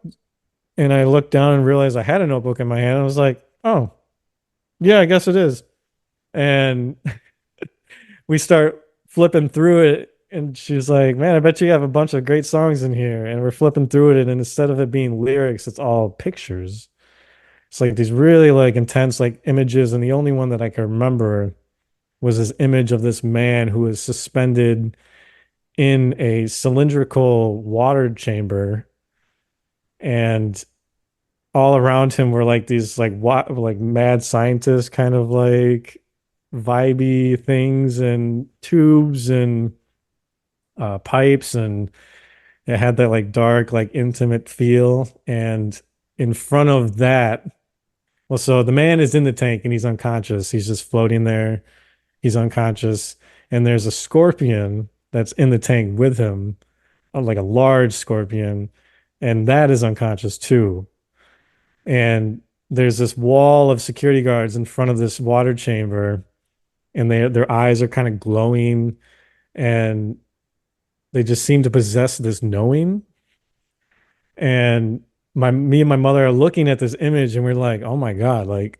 that's intense and she's like what do you think this is? And I'm like, I don't know, but those guys, they like really possess the knowing. And I said like the knowing, like it was a thing. And the dream ends with that big question, like, what is the knowing? What do they know? What is this? And it rips apart, and I was like, oh my God. Like there's so many dreams that I can see like fit with this image. So for me, like this image is like me unconscious. I'm being suspended in this water chamber, and the scorpion is there, this symbol of transformation. And it feels like in the dream that if I awaken, the scorpion also awakens. And what will that mean for me dancing in a swimming pool or like a a pool with a scorpion and the sting, like imagining like the sting that would come from that felt electric. It felt like it would shock me and almost like shock me back to life. So it was almost like if the man in the tank understands what the knowing is, if he comes to know of himself and he has this awakening and he does awaken to the truth of who he is as a man, of as a human, of whoever, however you want to look at that, that can come with pain. The sting from the scorpion can be painful, but it's also transformative. It also like initiates me into being the man that I know that I am. Um, and so that album, I listened through it, and for me, I hear so much of like the pain that I've had that I've carried and processing that finally and like really giving space for that. And what does that mean for me as a man stepping forward of taking ownership of that and being able to hold that for myself finally. And there's it's so much deeper and there's so many layers to that. But yeah, that's ultimately like how I knew like this was its own album. Like this was the songbook and that was the image. And so all the songs that felt connected to that went on that album. And the other album that I'm about is still something that I'm working on right now. And I'm about to start recording it is my ode to the muse. It's going to be called A Fire's Ghost. And it's all about me trying to recapture that fire and to, yeah, to bring life back into that. And yeah, so Wow. We're going to have to do um, an episode 2 when that album comes out so we can hear all the yeah. stories about those songs. That is so Yeah, because those are awesome. those are really special and really deep and Yeah, they those were really prodding to the heart because they connected her. Mm. They really tapped that deep longing and that soulful grace that, yeah, has never abandoned me, but wants me to be better, Mm. wants me to not Absolutely. abandon myself.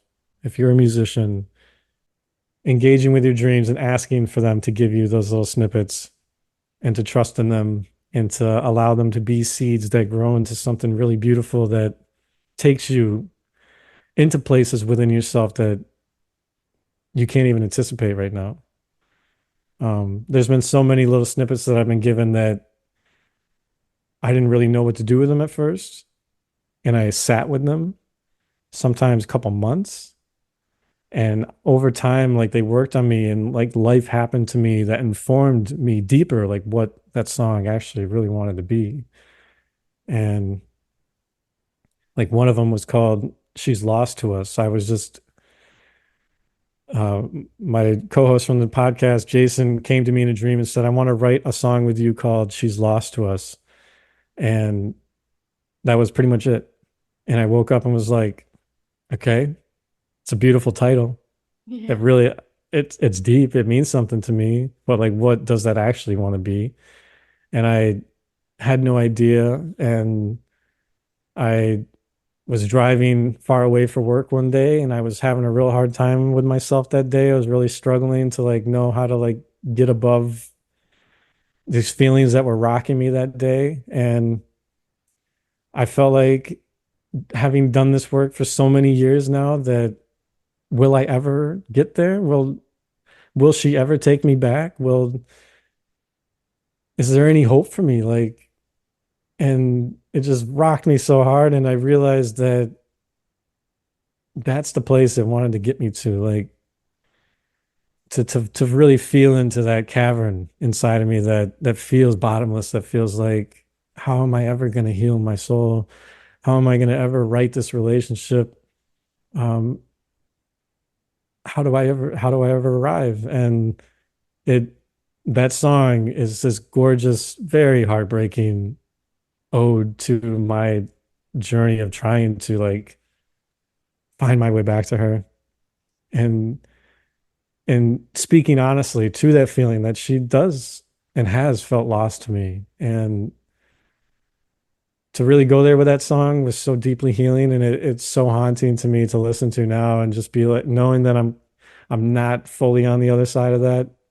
It still feels like there's so much work to do yet, but man, that's a deep well to have been dropped into, and what beauty came out of that. I mean, it's a gorgeous, haunting ode to loving her, and that's really what this can be for you. It can be such an access point for you to find your way into these really true feelings and to write from really true feelings that will connect with other people. Like this is, you're going so deep into yourself that I find that it can't help but connect you truthfully with other people because your feelings aren't special. Like this is a human experience. Like this is a shared human experience. And when you are able to be that truthful in your art, that's when you have the the possibility and the capacity to truly touch people with it. And if you're not only looking to just heal yourself through your art, if you're looking for your art to be a healing power in this world, then I don't think that you can skirt that. I think you have to be willing to fully show yourself as raw and as vulnerable and as beautiful as possible because people know when you're skirting it. I mean, look at all the pop songs. Yeah. like like yeah, it's cute, like it's fine, like, but nobody's like, damn, that song like really gets me every Yeah. time. Um, and if it does, like God bless your soul. Well, the thing is, But then yeah, you know as well, don't you? Like you were saying, like sometimes you can be naturally talented at something, so you don't practice and you just kind of show up and you're not giving it your all. And you might even still win the show by doing so, but when you know that you haven't put your best efforts in, mm, it's sort of like you're hurting yourself. Like, what's the point? If you're going to go somewhere, like, I'm a very do things at 110% kind of a person for this exact reason, because I Yeah. hate the feeling that comes with something when I do a half-assed effort. And yeah, if Yeah. you're skirting around things and just trying to find the easy way to do stuff, what's the point of even doing stuff? Like, go Yeah. deep and bring it all, I say. Yeah. Yeah, absolutely. And part of what I'm trying to get to with that is like there's such a for me it's I write until I tap that emotional truth. And I know that I hit that when it drops me deeply into it. And I'm like, "Oh shit. No, this okay. This is where we were going all along. Like, oh wow." And that either comes with crying because oh my God, I just touched base with a pocket of grief that I haven't touched base with in a long time. Um, if I could just give one more example real quick of what that looks Yes, like. yes, please. So I have two kids. My daughter was just born last year. She's just over a year old now. And we had a real hard time making like we had a really hard time bringing her into the world, I guess is a way of saying it. And we had two miscarriages and it was just hard to get pregnant in general. And the third time that we got pregnant, it was really hard to trust that this was going to be the time. It was like really hard. And so just inside a couple weeks, maybe 6 weeks in, I have a dream that I'm showing up to my house. It's not my house, but it's the house that I know I live in the dream. And I know that the baby's there, and somehow I haven't seen the baby yet. And I run in and I'm like, oh my God, where's the baby? And my partner's there, and like her sister and my mom, and it's everyone's all like, hey, baby's here, yay. And I walk over and I pick the baby up, and I'm just flooded with all of the feelings of like redemption after all of the pain we've been through. And this music just rises up in the dream, and it's so redeeming. And I'm just bawling, and the music just hit me, and the fact that everything that it actually finally happened is hitting me. And I can hear words, and the only words that I was able to like take out of the dream were here we are. And oh my God, like to have here we are. I was just like, God, what a power punch of three words you could have given me. Like to think that like this is it. Oh my God.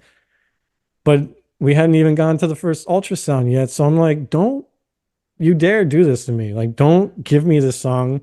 Don't give me a dream like this unless this is the real deal. Like, I will be effed up, dude. I will. And I was like, I am not going to write this song until I've seen that ultrasound. Did you say she was about 6 weeks in? Yeah, like into a pregnancy. Do you know that that's when the baby's heart starts beating? Really? Mm-hmm. Wow. Woo, that gave me goosebumps. Yeah, I wonder if wow. it was around that time. It might have been. I'll have to double back and look.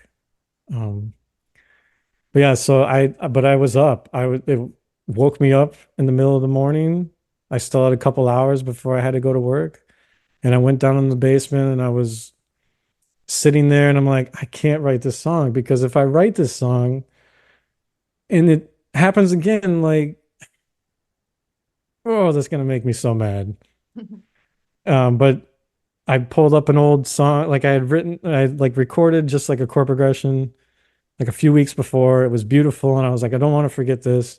And I recorded it. And as I was opening up my recording program, I saw it like in the recently opened, and I'm like, I wonder what that sounds like. And I opened it and I listened to it, and I just started bawling because I was like, oh my God, this is perfect. This is it. And I used those three words and I just started kind of messing around and seeing what it could become. And this chorus just fell right out of me. And I was just like, oh my God. And I'm like, I still have like an hour before I have to start getting ready for work. And I just asked, like, I don't know what this song needs to be. this is very hard for me to even think about writing this song. Like, please, like, destroy me. Like, just whatever has to happen here, just cream me. Like, because I'm like, I need this bad. And this beautiful, very heartbreaking song just poured right out of me. Wrote the first verse and I was just bawling. It just touched perfectly all of my grief. And over the next 3 days, I wrote the whole song in like 3 hours worth of songwriting sessions. It just like poured right out of me. And it was for me looking at it now and knowing that my daughter's here and having the song be Here We Are, like it became the song of like me, like kind of speaking to my daughter and like explaining the journey that it took for us to get here. And the end of the song is like this beautiful, like, I can't wait to meet you so that we can welcome you and whatever. So it's gorgeous. And for me, knowing how hard even having that moving forward as each week went by and trusting that this was actually going to stick, uh, it was a beautiful way that my dreams had forward sight into what was going to happen, knew that this was it, and knew that for me to fully give myself to this pregnancy, I was going to have to face all of that grief that I had and that I thought I had processed, but it was clearly that it was, I mean, if I like, even now I've been almost crying just telling that story, like really dialing back into it. There's so much still there for me. But man, that was like it's one of the most beautiful ways that the dreams have like really helped me move through something like very specific. Like, and most of it is like me like healing the grief of losing sight of myself. But this was like very specific to like something very deep and powerful that, man, that song to me is gorgeous and it's wonderful. And I played that one in Tucson, and that was, if nobody was crying up to that point, me telling that whole story and then playing that song, that was the crusher. Can I have that song to put on here? The message. Yeah, for sure. I love it. Thank you.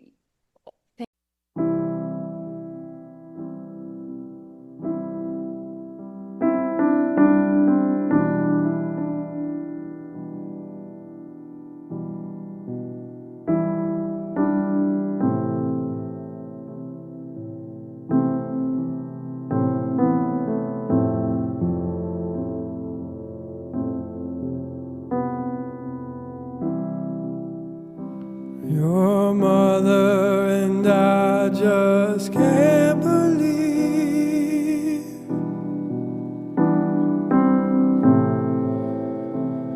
we miscarried 2 times before, and each time you appeared in each of our dreams. We were losing hope of you coming home. And yeah, here we are. God has blessed our lives. You are with us now.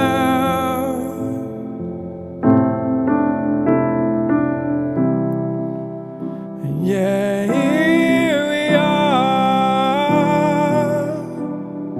God has blessed our lives. You are with us now.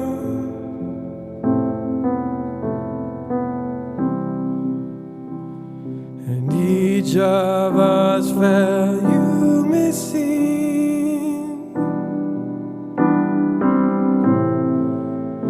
That our family was still incomplete.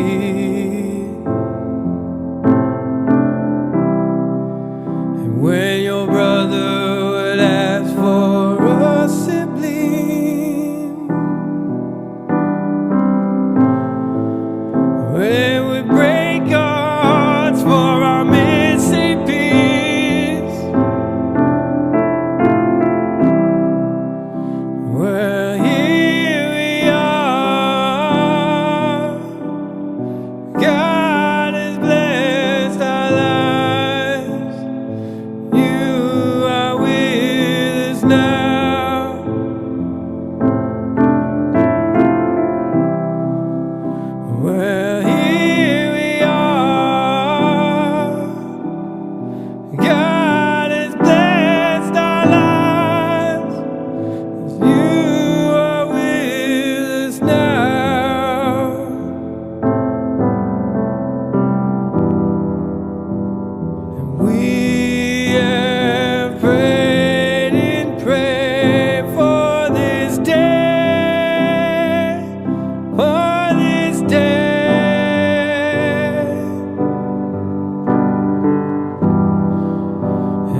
Well, here you are,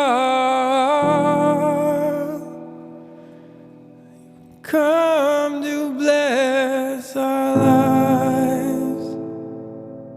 You are with us now.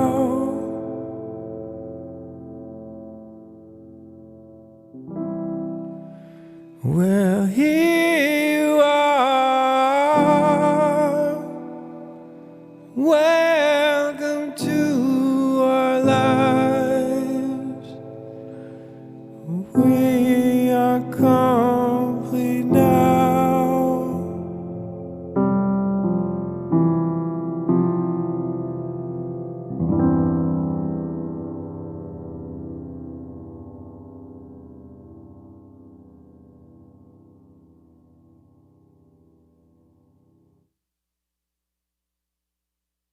Thank you. Thank you. Thank you for sharing your music, for sharing your dreams, and for reminding us all about the profound connections between our dreams and our creative spirits. Your music is like a dream-inspired Odyssey, and it is inviting all of us to explore the depths of our own inner worlds. Stephen, it's been an absolute honor to share this space with you, and I eagerly anticipate the soulful tunes that will emerge from not only your next dreams, but hearing your next album. I'm very excited about that. So Thank you.